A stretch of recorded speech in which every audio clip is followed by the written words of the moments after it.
Assalamualaikum warahmatullahi wabarakatuh. Perkenalkan, saya Ulrika Supiani Agustin dari S1 Manajemen nomor NPM 101209114B dari kampus Tigitech University.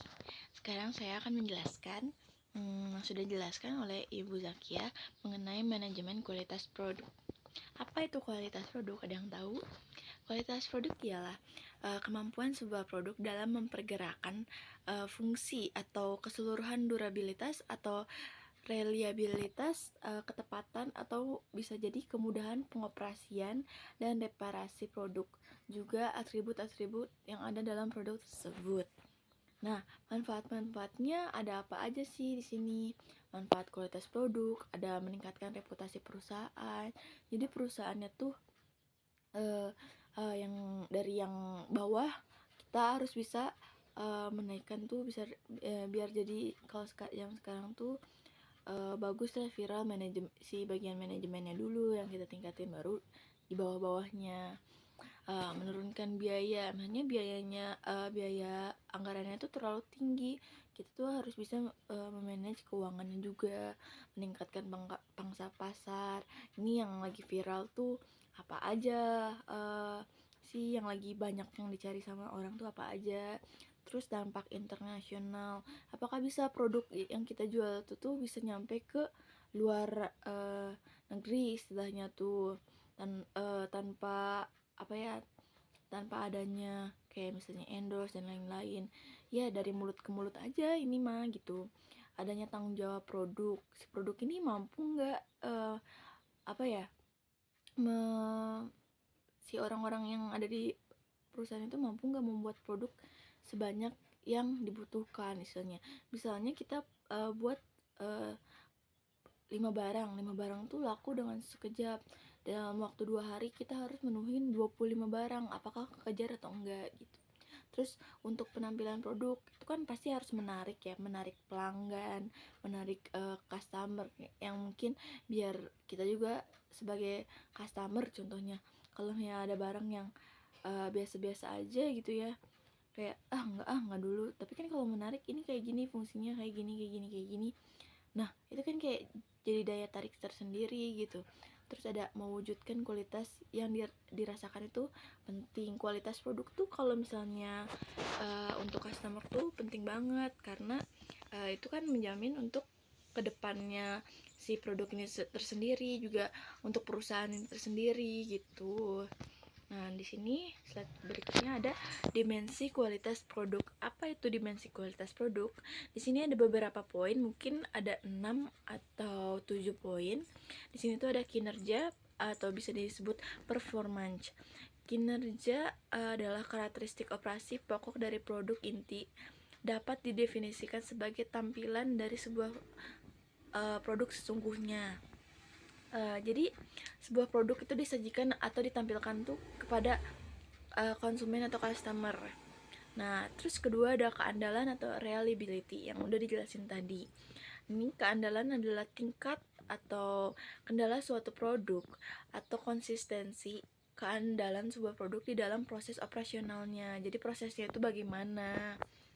Di slide selanjutnya ada kesesuaian dengan spesifikasi, conformance to specification. Spesifikasi produknya tuh kita bisa didefinisikan gitu, sasaran yang dijanjikannya tuh apa aja gitu. Terus keistimewaan tambahan fitur, bisa disebut itu keistimewaan produk ini tuh apa sih tuh, atau merek hampir misalnya roti nih ya, kayak aku kerja di toko roti, ada roti gembong gembul, ada roti gembong gede, gembong golden, itu kan sama semua roti, cuman keistimewaan dari setiap produknya itu kan berbeda-beda ya.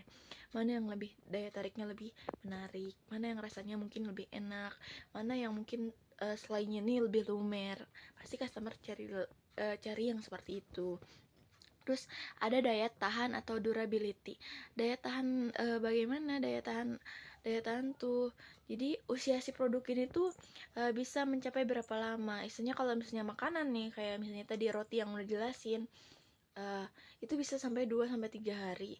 Kadang ada roti yang mungkin kayak contohnya tiramisu itu kalau dalam suhu luar ruangan tuh nggak bisa sampai lewat 8 jam, dia bakal lumer, jadi dia harus ke suhu yang dingin gitu, contohnya seperti itu. Terus ada kemampuan melayani, service ability, itu kita cara ngelayaninnya gimana kalau misalnya kita apa sih, kita tuh ngasih dia tuh produk rusak yang gagal, kayak pasti customer komplain kan, misalnya ini rotinya gosong, atau ini rotinya salah ngasih, atau nggak ada isinya atau gimana. Nah, kita kecepatan kompetensinya tuh, kita tuh harus bisa membuat nyaman customer. Bagaimana caranya? Kita gantiin lah, kita pasti mohon maaf ke customernya, dan kita juga untuk kedepannya jangan sampai bisa keulangin lagi hal seperti itu. Nah, di sini ada estetika atau aesthetic, keindahan produk. Jadi warna, model, desain, bentuk, rasa. Nah, kayak tadi yang udah jelasin sebelumnya. Rasanya tuh enak nggak? Warnanya tuh, ini rotinya kok gosong ya? Atau ini rotinya putih tapi kok dalamnya mateng gitu. Terus modelnya lucu ya, modelnya ada 6 potong, tinggal disobekin aja nih kayak roti sobek gitu. Terus desainnya juga simple gitu, pakai dus, tinggal dibuka, dipakein inner, atau nggak udah tersedia sarung tangan untuk kita makan, atau mau apa sih namanya, mau ngasih kan ribet tuh ya kalau hanya ngasih tuh, belum kayak minta dipotongin atau apa, ini nggak usah dipotongin lagi kan, udah ada belahan-belahannya. Itu kita yang membuat customer tuh nyaman atau apa gitu. Sesuai dari rasa juga sama. Ini misalnya kita beli susu keju, ini kejunya banyak banget, lumer, susunya juga banyak banget, nggak bikin giung dan lain-lain. Nah, terus di sini juga ada kualitas yang dipersiapkan, atau bisa dibilang tuh perceived quality. Itu tuh kualitasnya tuh kayak resepsi konsumen terhadap keseluruhan kualitasnya tuh gimana gitu. Misalnya si perusahaan ini tuh sering mengadakan promo atau diskon, atau misalnya tuh kayak beli 3 gratis 1, atau beli 2 gratis minuman, es coklat tuh kan. Itu bisa apa sih, menarik gitu, menarik konsumen untuk membeli. Di sini ada tingkatan kualitas produk, ada manfaat cure benefit, yaitu jasa atau manfaat sesungguhnya yang dibeli dan diperoleh oleh konsumen. Kebutuhan konsumen paling fundamental adalah manfaat, dan ini merupakan tingkatan paling fundamental dari seluruh produk, dari suatu produk. Manfaat dasar tambahan basic produk. Tingkatan selanjutnya, seorang pemasar harus mampu merubah manfaat inti menjadi produk dasar.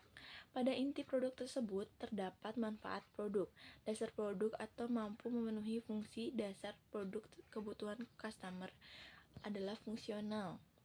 Nah, poin ketiga ada kelebihan yang dimiliki produk atau augment produk, yaitu salah satu manfaat pelayanan yang dapat membedakan produk tersebut dengan produk pesaing gitu. Bedanya tuh apa gitu, produk kita sama produk yang lain tuh.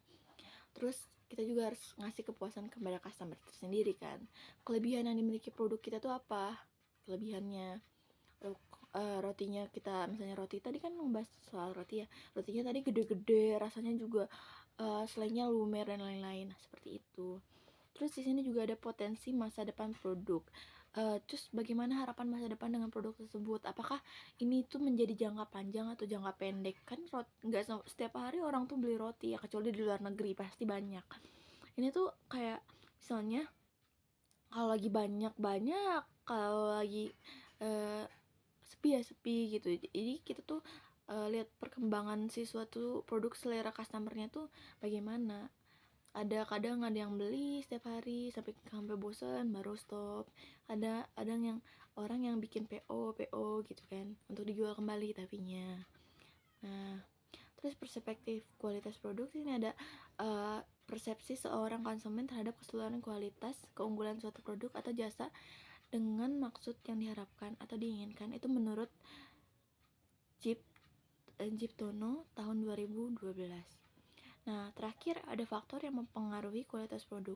Ada manusia, metode, mesin, bahan, ukuran, lingkungan, dan lain-lain. Mungkin segitu yang saya bisa jelaskan.